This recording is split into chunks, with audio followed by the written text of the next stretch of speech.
There are a few people who are familiar with the women pioneers of flying and piloting. Amelia Earhart, Helen Ritchie, and many others were some of the first women who were able to challenge the male-dominated career path.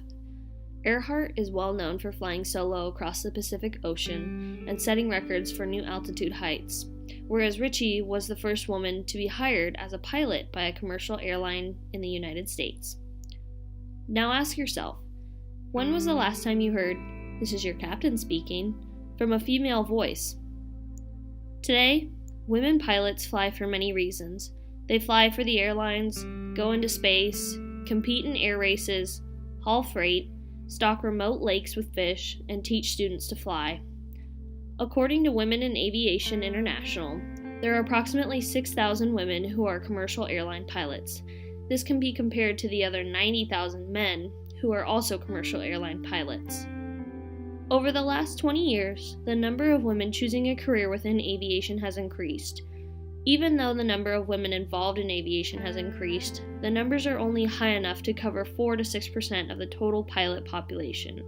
In 2017, there has never been a better time to become a pilot. The average age of pilots is increasing, and the industry has been forced to adjust the retirement age from 60 to 65 to keep enough pilots to meet demand. In this presentation, we will explore the inspiration, dedication, and accomplishments of a local female pilot on her journey to becoming a commercial airline pilot. My name is Amelia.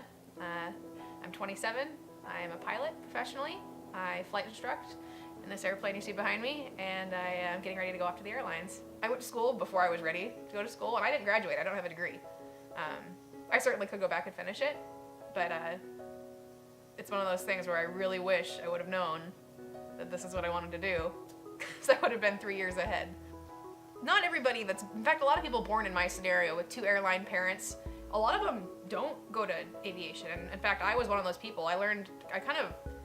This sounds so bad, but I was almost forced to learn to fly. My parents said, if you just keep doing it, you're gonna realize how cool it is. And it's one of those things that I grew up around it. I didn't really realize how cool it was until I went away to college. And I didn't have it, and I wasn't around it. And then I realized, oh my God, this is what I really want to do with my life. I mean, I wake up, like I said, I wake up laughing, realizing I get paid to fly airplanes and teach people to fly airplanes. It's just a cool job. I fly airplanes like the 172, which again is the one behind me. I've flown all sorts of little single-engine airplanes. My passion is warbirds and biplanes. I fly multi-engine airplanes, smaller ones, but the big goal is to get into the big wide-body jets, and that's what you hear from most pilots, is they want to fly the jets. The warbirds are just one of those things where it just, your heart starts beating and you get goosebumps when you start thinking about it, because they're mighty and they're powerful, and that's how heroes were born, at least for my parents' generation. We don't see that so much for us anymore, because that's not how we're fighting wars, but it's just something I grew up around, playing with the yellow biplane toys and doing loops and rolls and imagining myself in them. So getting able to finally do that was just kind of a dream come true. And I've also come across a lot of people who have flown just the coolest stuff. I mean, my friend, his name's David Vopat. This dude is an animal, and he flies, you could pick out any airplane, and he'll go, oh yeah, I know that, I've flown that. There's an airplane that he's, I think, one of 2 people that's actually certified and allowed to fly it, and the other guy's like 90 something, so doesn't fly anymore. I mean, I want to be like that, I want to be able to fly anything and everything that there is in the world. You could talk to pilots that have flown around here, and they've flown within the same 100-mile range, and they could have 10,000 hours flying just in this area. You take some of these airplanes at this airport, these guys fly to the San Juans and back to visit their family up there or whatever, and that's how they have all their hours. Where I've been adventurous, I think, and I've flown, across the country in this airplane behind me and other airplanes, and air trips that in a commercial jet would take 2 hours.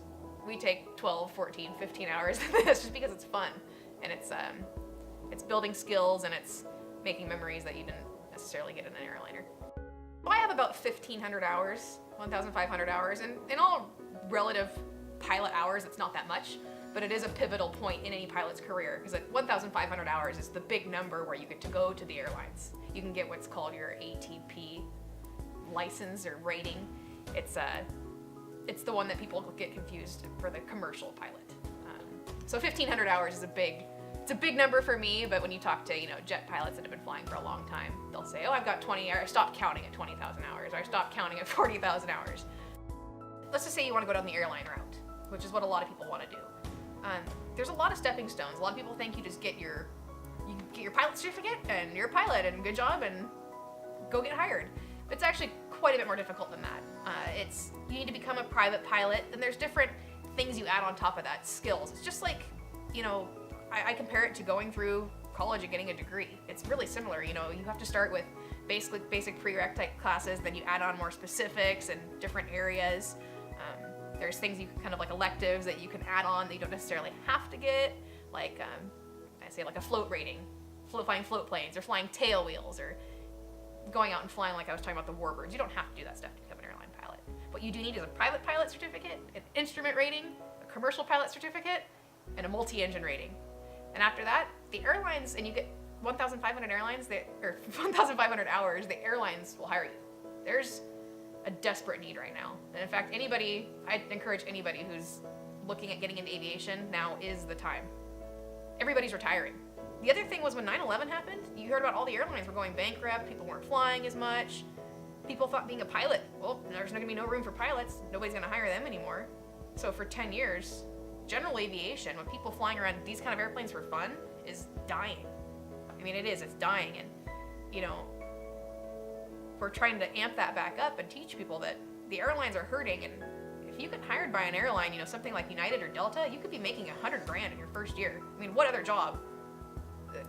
That's not a thing, in your first year of a job, brand new, you don't get paid $100,000. The struggle that everybody faced, and we kind of already discussed this a little bit, is the plateaus.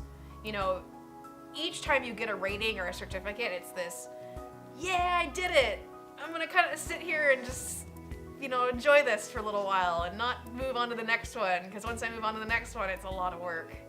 And you get to these ones that are just really hard, and I don't want to say they're boring, but it's just repetitive and monotonous. And you just go fly and fly, repetitive, monotonous. Then you have this breakthrough flight where it's like, oh my God, I figured it out. And you have to realize that those moments just keep coming and pushing through those. And that's not just me, that's everybody that has to deal with that in their flight training.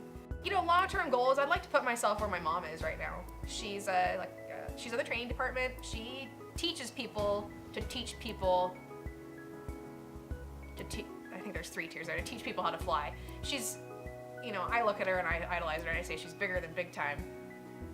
I know I'm a little biased, but I'd like to be somewhere like that, in 20, 30 years, which is definitely possible.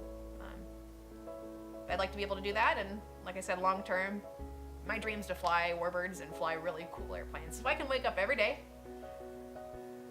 I look up, it's sunny, get in whatever airplane I choose out of the $5 million worth of airplanes in my hangar. That'll be my moment where I wake up and I go, I've made it.